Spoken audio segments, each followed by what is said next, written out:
Hello everyone, welcome back to my channel. ఈరోజు మన ఛానల్లో కేవలం కప్పు గోధుమ పిండితో అప్పటికప్పుడు నిమిషాల్లో పొరలు పొరలుగా జ్యూసీగా నోట్లో పెట్టుకుంటే ఇట్టే కరిగిపోయే ఒక మంచి స్వీట్ రెసిపీని ఈ వీడియోలో షేర్ చేశానండి.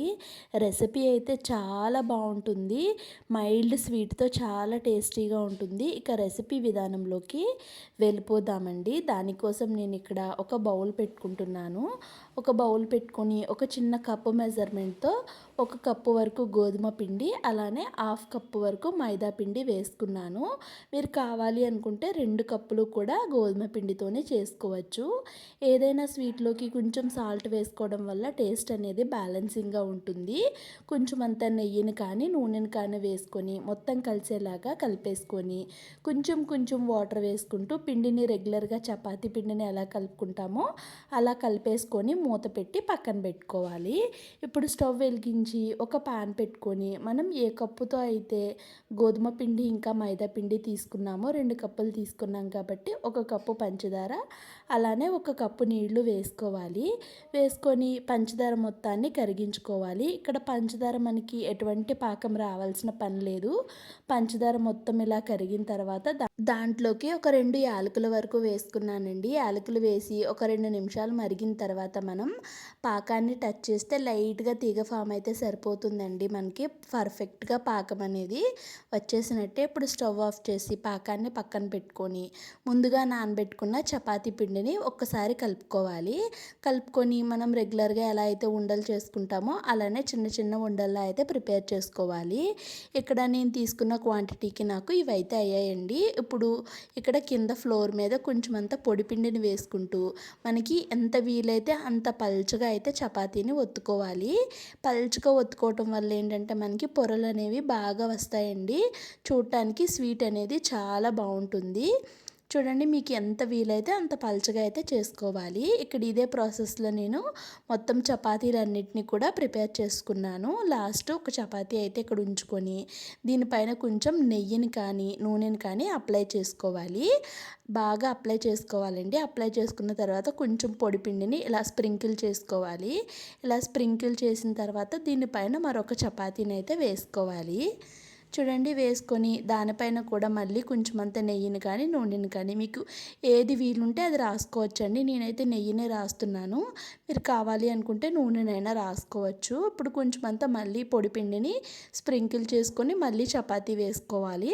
ఇదే ప్రాసెస్లో మనం ప్రిపేర్ చేసుకున్న చపాతీలన్నింటినీ వేసేసి ఇలా చిన్నగా చూడండి రోల్ లాగా అయితే చుట్టేసుకోవాలి. చూడండి, చక్కగా ఎక్కడ కూడా ఎయిర్ గ్యాప్స్ అనేవి లేకుండా మంచిగా దగ్గరికి మనం ఇలా రోల్లో అయితే చేసేసుకోవాలి. చేసుకొని ఈ చివర అయితే చిన్న ముక్కనైతే తీసేసుకోవాలి.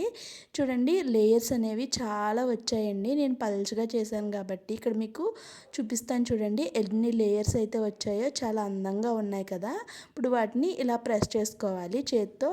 ఇదే ప్రాసెస్లో మొత్తం అన్నిటిని కూడా ప్రెస్ చేసేసుకున్నాను. చూడండి, ఇప్పుడు మళ్ళీ వీటిని కొంచెం అంత పొడిపిండి వేసుకొని అటు ఇటు ఒకసారి డిప్ చేసుకొని కొంచెం మరీ ఎక్కువగా కాదండి, లైట్గా ప్రెస్ చేసుకోవాలి. పెద్ద సైజ్ పూరీలా కాకుండా కొంచెం చిన్న సైజ్ పూరీలా అయితే చేసుకోవాలి. మరీ ఎక్కువ బలం పెట్టేసి నలిపొద్దండి, లైట్గా ప్రెస్ చేస్తే సరిపోతుంది. చూడండి, ఇలా ఉంది కదా. ఇక్కడ ఇదే ప్రాసెస్లో మొత్తం అన్నిటిని ప్రిపేర్ చేశాను. మీరు బాగా గమనించినట్టయితే లేయర్స్ చూడండి ఎంత బాగా కనిపిస్తున్నాయో. ఇప్పుడు స్టవ్ వెలిగించి డీప్ ఫ్రై కోసం ఆయిల్ పెట్టుకున్నాను.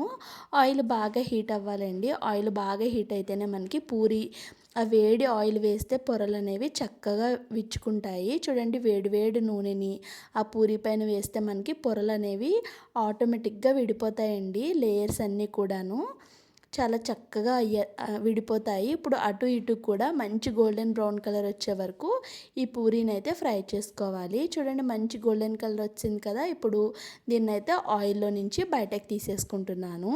ఇక్కడ ఇదే ప్రాసెస్లో మిగతా వాటిని కూడా చక్కగా డీప్ ఫ్రై చేసేసుకుంటున్నానండి. ఇలా ఆయిల్ వేసుకోవటం వల్ల ఏంటంటే మనకి ఆ లేయర్స్ అనేవి బాగా విచ్చుకుంటాయి ఆ వేడి నూనెలో వేస్తున్నాం కాబట్టి. ఇక్కడ పంచదార పాకం కొంచెం చల్లారితే మీరు కావాలి అనుకుంటే వేడి చేసి మళ్ళీ తెచ్చుకోండి. నేను ఇక్కడ మొత్తం అన్నిటిని పూరీలని ప్రిపేర్ చేశాను కదా, వాటిని ఇప్పుడు ఈ షుగర్ సిరప్లో ఒక్కసారి అటు ఇటు డిప్ చేసుకొని ఆ షుగర్ సిరప్ పొరల్లోకి వెళ్ళేలా వేసుకోండి. వేసిన వెంటనే తీసేయాలండి, ఎక్కువసేపు ఉంచకూడదు.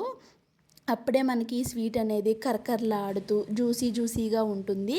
స్వీట్ కూడా చాలా మైల్డ్గా ఉంటుందండి, మరి ఎక్కువ స్వీట్ ఏమీ ఉండదు. పిల్లలకు కూడా మనం నిరభ్యంతరంగా ఇవ్వచ్చు ఈ స్వీట్ని అయితే. ఎక్కువ స్వీట్ ఉంటే తినడానికి ఇష్టపడని వాళ్ళు ఇలా వెంటనే తీసేసుకోండి. లేదు మేము ఎక్కువ స్వీట్ ఉన్నా తింటాము అనుకుంటే కాస్త ఎక్కువసేపు అయినా ఉంచుకోవచ్చండి. చాలా టేస్టీగా ఉంటుంది, పొరలు పొరలుగా జ్యూసీగా నోట్లో పెట్టుకుంటే ఇట్టే కరిగిపోతుంది. మరి ఇన్స్టెంట్ గోధుమ పిండితో చేసుకునే ఈ స్వీట్ రెసిపీ మీకు ఎలా అనిపించిందో కామెంట్ చేసేయండి. వీడియో నచ్చితే లైక్ చేసి ఛానల్ని సబ్స్క్రైబ్ చేసుకోండి. Thanks for watching.